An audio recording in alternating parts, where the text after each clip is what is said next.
दोस्तों, मधु शर्मा को Bhojpuri film industry में 10 साल पूरे हो चुके हैं और 10 सालों में इन्होंने अब तक लगभग 13 भोजपुरी फिल्मों में काम किया है और इतने कम फिल्मों में काम करने के बाद भी इन्होंने भोजपुरी फिल्म इंडस्ट्री में अपना एक अलग जगह बना लिया है। इनकी गिनती भोजपुरी की टॉप सुपरस्टार एक्ट्रेस में की जाती है और आज के इस खास वीडियो में हम बात करेंगे मधु शर्मा की फिल्मोग्राफी के बारे में, यानी अब तक इन्होंने कुल कितनी भोजपुरी फिल्म में काम किया है, कौन सी फिल्म हिट हुई है, कौन सी फिल्म फ्लॉप हुई है।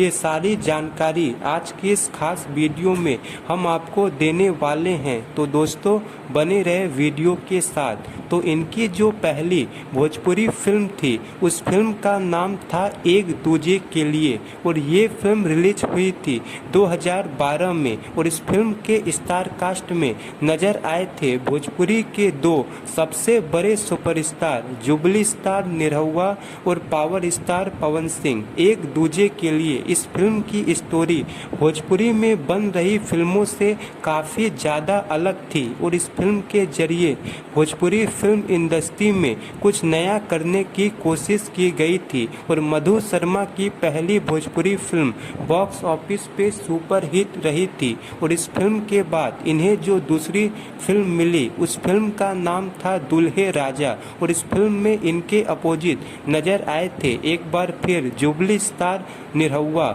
इस फिल्म को अजय श्रीवास्तव ने डायरेक्ट किया था। ये फिल्म काफ़ी शानदार थी और इस फिल्म का एक गाना नैया के फुलवा, इस गाने को पावर स्टार पवन सिंह और पलक मुच्छल ने गाया था जो कि सुपर हिट हुआ था और ये फिल्म भी बॉक्स ऑफिस पे सुपर हिट रही थी। इस फिल्म को 2013 में रिलीज किया गया था। इनकी जो तीसरी भोजपुरी फिल्म थी उस फिल्म का नाम था छपरा के प्रेम कहानी और इस फिल्म में इनके अपोजिट नजर आए थे भोजपुरी के मेगा स्टार रवि किशन और ये फिल्म भी बॉक्स ऑफिस पे हिट रही थी। इस फिल्म को रिलीज किया गया था 2014 में। इनकी जो चौथी भोजपुरी फिल्म थी उस फिल्म का नाम था योद्धा और योद्धा इस फिल्म में नजर आए थे मधु शर्मा के अपोजिट भोजपुरी के दो superstar mega star Ravi Kishan और पावर स्टार पवन सिंह। इस फिल्म में रवि किशन ने विलन का रोल निभाया था। इस फिल्म को राज सिप्पी ने डायरेक्ट किया था। इस फिल्म के शूटिंग लोकेशन, फिल्म के एक्शन सीन्स और फिल्म की स्टोरी लाइन काफ़ी शानदार थी और ये फिल्म भी बॉक्स ऑफिस पे सुपर हिट रही थी।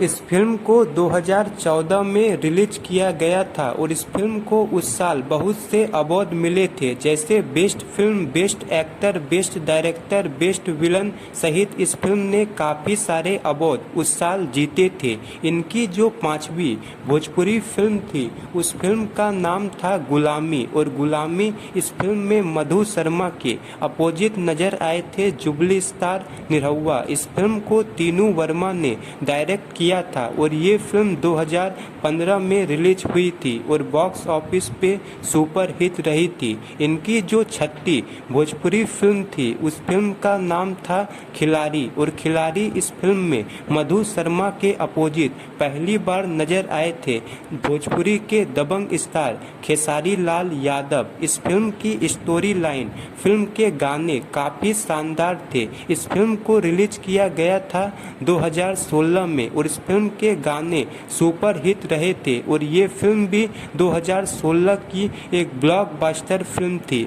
मधु शर्मा की जो सातवीं फिल्म थी उस फिल्म का नाम था चैलेंज और चैलेंज इस फिल्म में इनके अपोजिट नजर आए थे भोजपुरी के पावर स्टार पवन सिंह। इस फिल्म को सतीश जैन ने डायरेक्ट किया था और ये फिल्म 2017 में रिलीज हुई थी और ये फिल्म भी बॉक्स ऑफिस पे सुपर हिट रही थी। इनकी जो आठवीं फिल्म थी उस फिल्म का नाम था माँ तुझे सलाम और इस फिल्म में भी इनके अपोजिट नजर आए थे भोजपुरी पावर स्टार पवन सिंह और इस फिल्म को असलम शेख ने डायरेक्ट किया था। ये फिल्म 2018 में रिलीज हुई थी और ये 2018 की एक ऑल टाइम ब्लॉकबस्टर फिल्म थी और इस फिल्म में मधु शर्मा ने पाकिस्तानी रिपोर्टर का रोल निभाया था। इनकी जो 9वीं फिल्म थी उस फिल्म का नाम था जय हिंद, और जय हिंद में एक बार फिल्म इनके अपोजिट नजर आए थे भोजपुरी पावर स्टार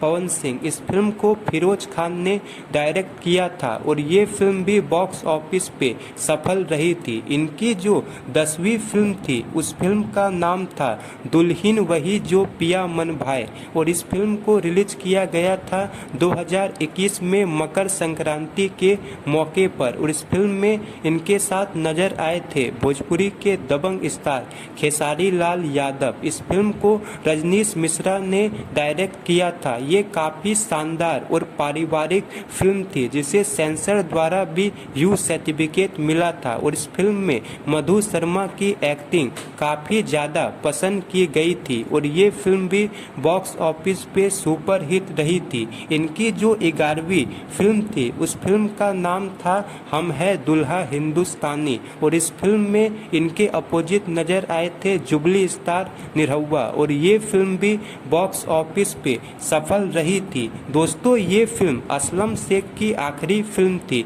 इस फिल्म के बाद इनकी मौत हो गई थी, जिस कारण ये इनकी आखिरी फिल्म बन गई थी।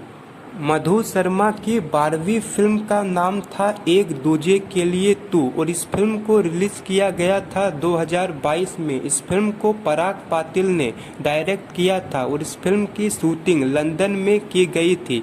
हालांकि इस फिल्म को हिट या फ्लॉप में नहीं कहा जा सकता क्योंकि इस फिल्म को डायरेक्ट टेलीविजन पर रिलीज किया गया था। इनकी जो 13वीं फिल्म थी उस फिल्म का नाम था दुल्हनिया लंदन से लाएंगे, और इस फिल्म में इनके अपोजिट नजर आए थे खेसारी लाल यादव, और ये फिल्म भी 2022 में रिलीज हुई थी। हालांकि ये फिल्म भी बॉक्स ऑफिस पर असफल रही थी और फिल्म के टेलीविजन राइट को बेचकर फिल्म का बजट निकाला गया था। इस हिसाब से देखा जाए तो मधु शर्मा ने जितनी भी भोजपुरी फिल्म में काम किया है उसमें से लगभग सारी ही फिल्में बॉक्स ऑफिस पे सफल रही है। तो दोस्तों, आपको मधु शर्मा की कौन सी फिल्म सबसे ज़्यादा पसंद आई थी हमें कमेंट बॉक्स में ज़रूर बताएं, और ऐसे ही इंटरेस्टिंग जानकारी पाने के लिए लाइक शेयर और सब्सक्राइब जरूर करें। धन्यवाद।